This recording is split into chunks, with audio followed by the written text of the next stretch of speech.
Now then, back up in the glorious English Lake District. Whew, it's a warm. I'm not on my own today, I'm with Karl, the Summit Explorer. So yeah, we're out for a meander, just going up Helm Crag now. I think we're going to have a walk up to Gibson Knott, Calf Crag or Tarn Crag, High Raise, Ullscarf, or just make it up as we go along. But yeah, we're out for a camp. It's meant to be glorious all day, though there is a bit of wind in the morning, I think. He's in his X-mid, I'm in my duo mid. So yeah, we'll have to think about a pitch. Other thing we'll need to think about is water, because I think it might have rained once in about 4 weeks up here, so pretty dry.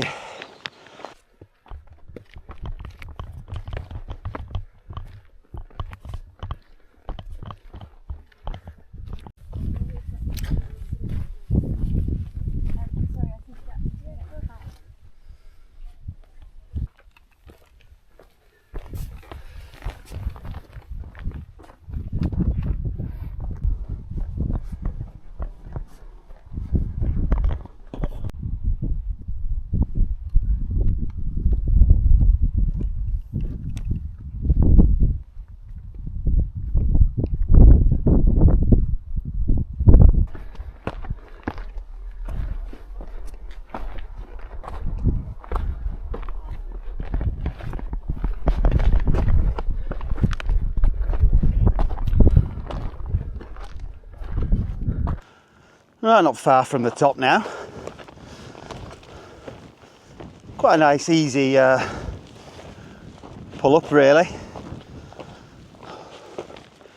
But it's always harder in the heat, isn't it?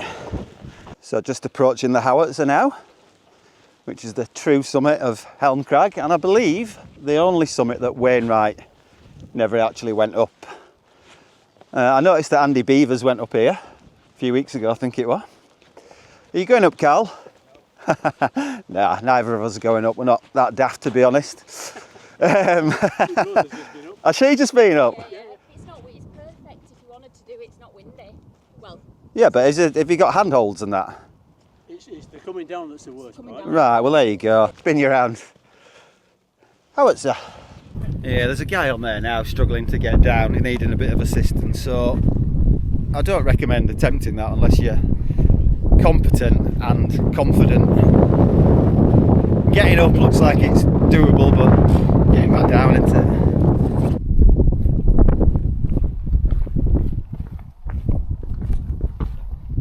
Just descending from Helm Crag and going over towards Gibson Knott, so it's down and up again. I can't remember if I said where we're going today, but for a change I'm doing a little bit of Wainwright bagging, so I think I'll get maybe 4 or 5 today. But yeah, I'm not usually a Wainwright bagger, but when you've got weather like this and loads of time, why not? And they're all fairly close to each other anyway.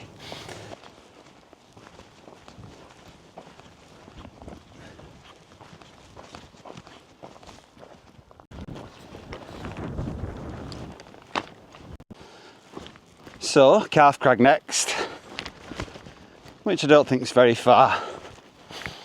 We're both slightly concerned about this water. You can see the stream right at the bottom of here, and it's looking pretty dry. But I think there might be some, hopefully, near, is it Green Up Edge or something? So I hope so, otherwise we're going to have to be dropping right down. Anyway, get down here.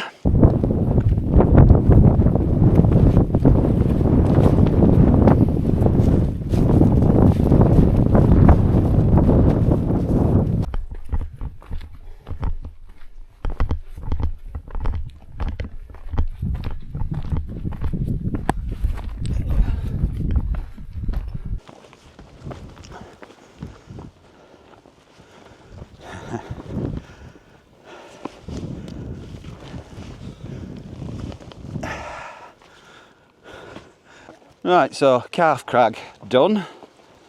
Hopefully I've said that right, finally. And some good news, I can spot some water from here, so we're saved. Really amazed it's not dried up actually. And it's en route to the next destination. It's got a bit of colour.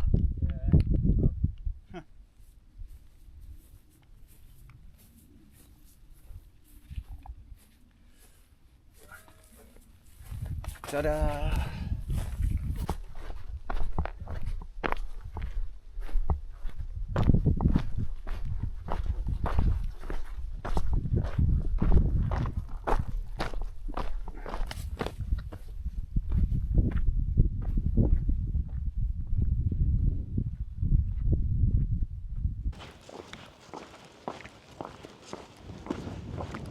Just thought I'd take Karl for a bit of bushwhacking there.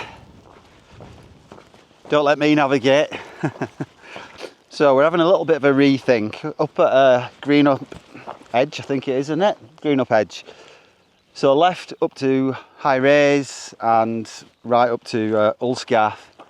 So the issue is water.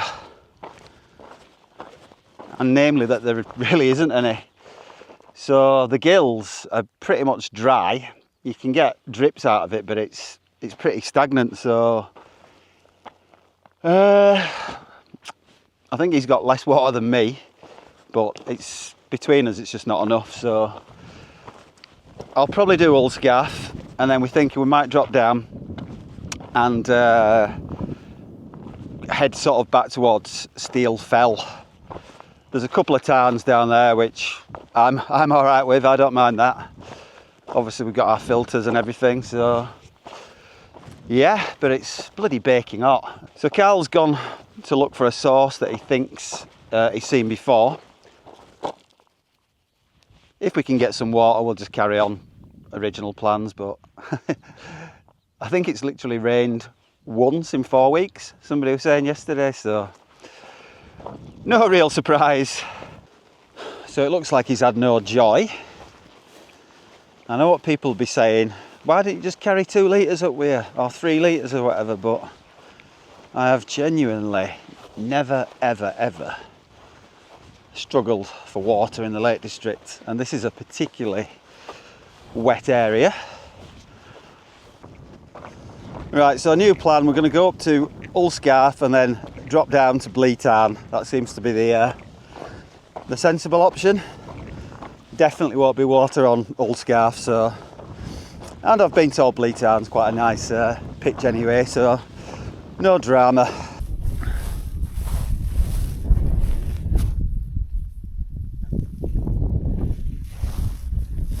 I think I'll pass.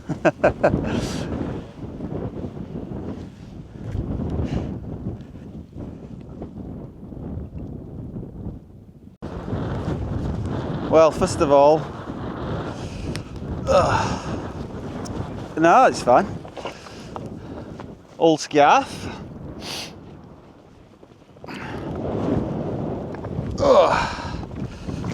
Wainwright number 4, that I think, innit? I'm going to regret not doing that high raise, but never mind. You'd get 10 million tents up here.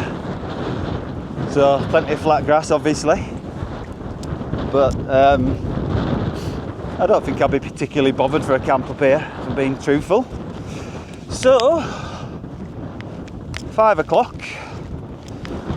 Just going to drop down to Blea Tarn, as I must have already said. So probably 45 minutes, if that. I'm just guessing. Hopefully find some nice pitches and get a beer up, and some decent gusts up here. They are meant to be worse in the morning. I've not got my anemometer, say that in one go every time now. Yeah, I'm in the duo mid and Karl's in the X mid, and I don't think he's had that in particularly strong winds. I think they do take a bit of a leap of faith, especially if you're used to your Hillebergs and whatnot. The duo mid I'm quite confident with. It's pretty stable, got loads of guy out points, one pole. Yeah, I think it's great. Whereas my experience of the X mid wasn't as positive in the wind, if I'm being truthful.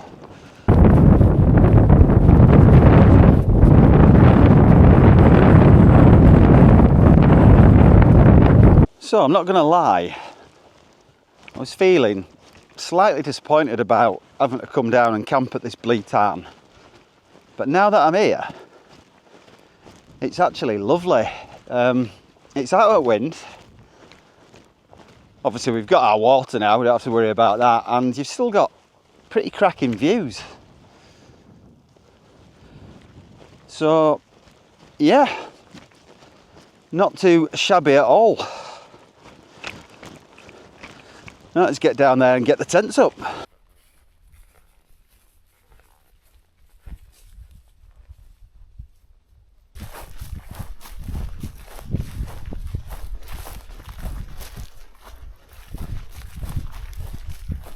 Just walked to the far end of the tarn, filled up with lots and lots of water, and it looks pretty good actually. And then if you just sort of walk up 200 yards, you've got absolutely tons of places to put a tent. Flat, got views on the other side, and you've got a 4G signal, which I'm always happy to have a 4G signal. So we'll have a mooch around, see what the best spots are, but like I said, tons. I'll walk a bit further over there and see if we've got some views on the other side.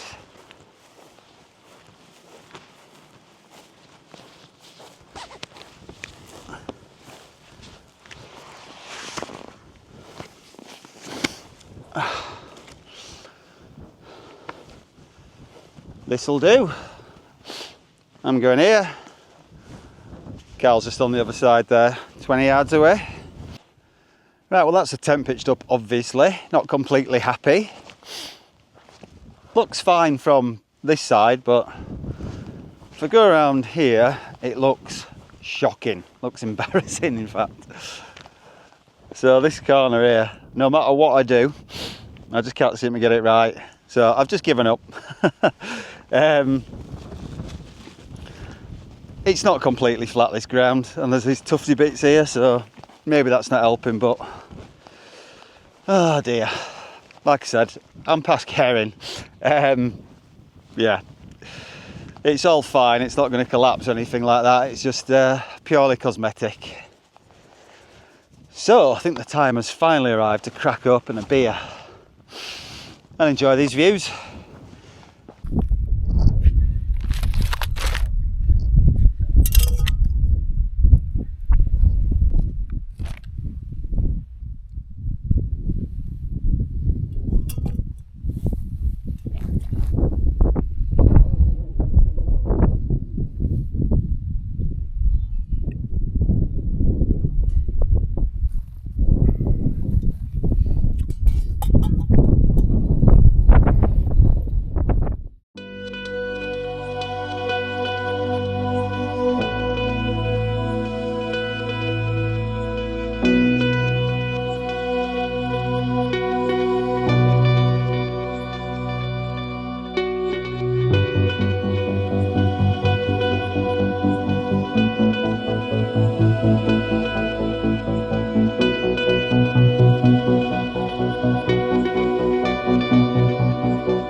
Absolutely beautiful sunset over there, just above Bass and Thwaite. Right out the tent door. Actually exceeded my expectations, this pitch up here. Been really happy with it. Anyway, I'm retiring for the evening, so I'll catch you later. In the morning. Night.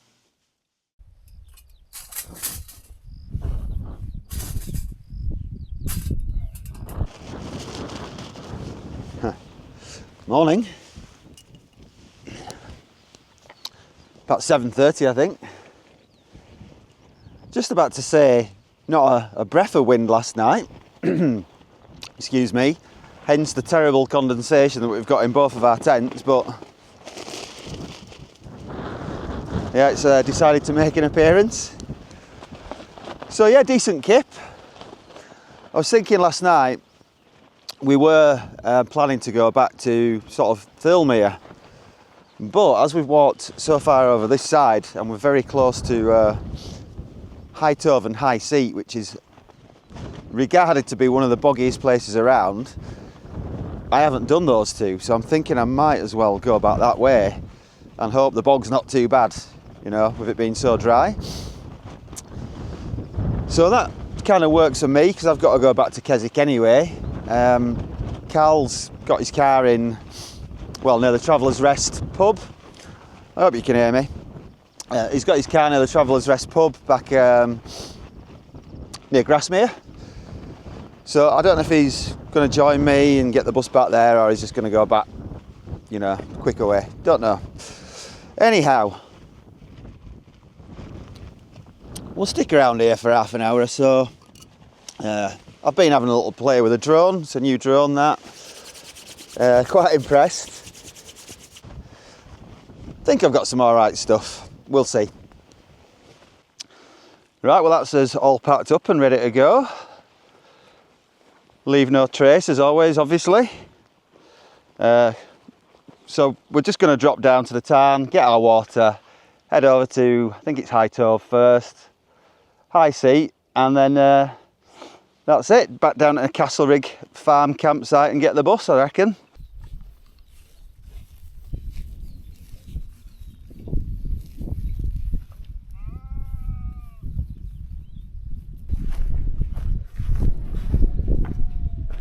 There's some absolutely cracking pictures up here, as Karl just said. Check this out.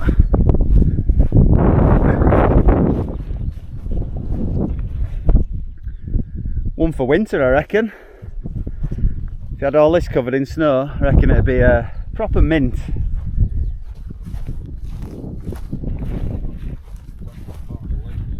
Well, you definitely need to watch where you're placing your foot here, because it's fairly boggy, but like I was saying, it's doable because it's been so dry. Wouldn't attempt it in winter or even after a period of a couple of days rain. We've just followed the fence post that seems to lead right to the summit, and I'd say that's a pretty good line actually. That seems to be a lot less boggy than over towards the OS map path. So we're not too far from the first summit, High Tove, and then you're pretty much in a straight line over to High Seat.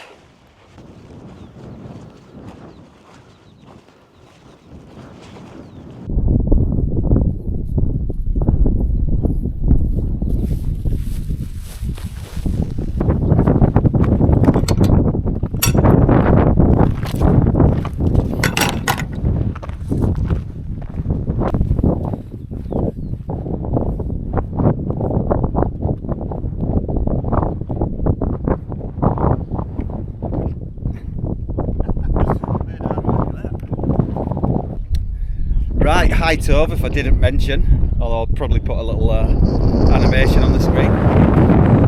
So, right up to High Seat.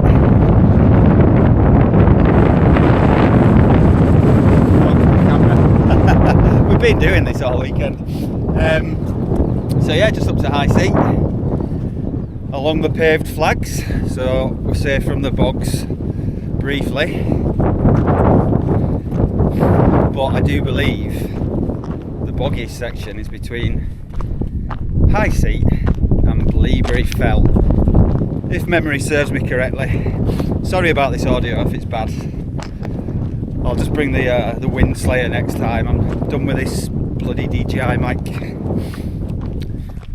Anyway, right, so I just got a freak gust of wind on this path and my cap's blown off and it couldn't have gone in a worse place. Oh, mate. Fancy helping us out, Karl? No. So that's my Arc'teryx cap gone. I can't get that. No chance. Right, we think it might be salvageable. This could end in tears.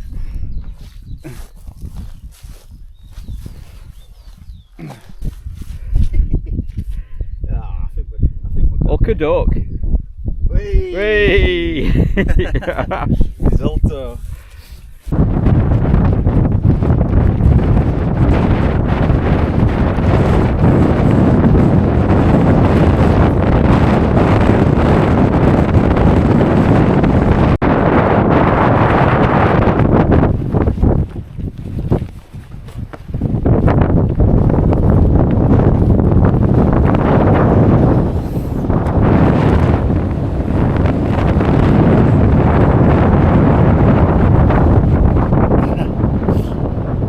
Well, you won't be able to hear me, but High Seat, 360-degree views of it. Actually a really cool summit, this. If you're into wild camping. I like to get the drone up, but I don't really trust it with these random gusts. I don't fancy spending an hour looking for the buggy. Well, just in case you couldn't hear me or the audio was terrible, I was just saying High Seat, and we are definitely going to go to Bleaberry Fell because to skirt around it would be a bit of a diversion for Karl to get back to his car. So yeah, we'll just Bleaberry Fell, Castlerig Farm. We've done pretty much all of the ascent for today. There's a tiny descent off of High Seat and then a tiny ascent back up to Bleaberry Fell. I believe they're quite a similar height actually, not much in it at all. So just approaching what I think is the summit of Bleaberry Fell. Yeah, it is. I recognise the shelter over there. Very windy up here. I camped here in January and the best pictures are right on the summit for the views and the flat grass, but it's not for me putting tents there near paths and summit cairns when there's people coming up and down. So I just dropped down the other side.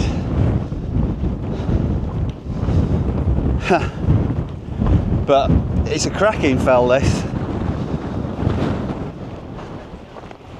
Literally 360-degree views.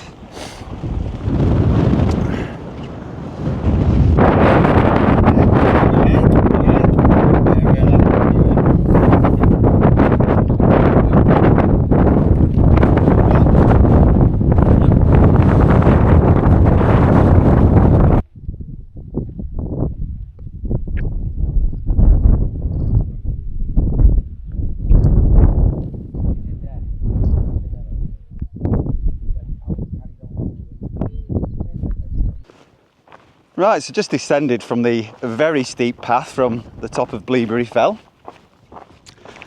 Came down that in ice last time. So anyway, I think I'm just gonna finish the video here because I'm only walking back into Castlerig and there's not a great deal to show you. So if you've watched, thanks for watching and hopefully I'll see you on the next one.